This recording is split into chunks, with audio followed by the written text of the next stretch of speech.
שלום לכם. הוראות הפעלה למכונת פופקורן. טוב, פותחים את הדלתות, פותחים את המגש התחתון. המכסה, מרימים אותו למעלה, הוא נתפס בעזרת מגנט. 3 מתגים. מתג ימני עובד קבוע, זה תאורה וחימום.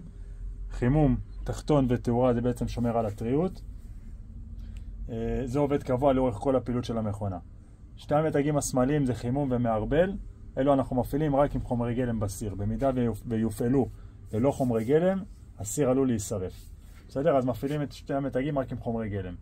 הרמתי את המכסה, שם בתוך הסיר שמן וגרעינים. יש לכם פה הוראות, שליש כוס שמן, כוס וחצי גרעינים. אנחנו מתייחסים לכוס חד פעמית רגילה. שמים את זה בתוך הסיר, מורידים את המכסה ללמטה, מפעילים את 2 המתגים, סוגרים את הדלתות וממתינים.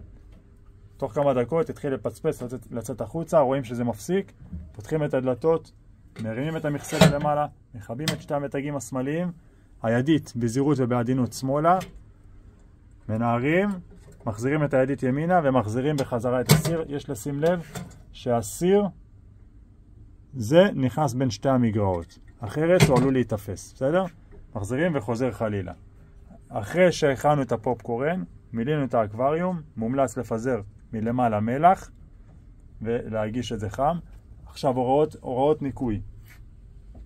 לפרק את המדף התחתון בלחיצה עם האצבעות. לפרק את המגש התחתון, להוציא את המגירה, לרוקן את הגרעינים, להעביר נייר יבש על כל המכונה, לרוקן את הפופקורן, ואם בעזרת סנוקליר או כל חומר של ניקוי חלונות, לנקות את המכונה, להחזיר אותה כמו שקיבלתם. שיהיה המשך יום טוב.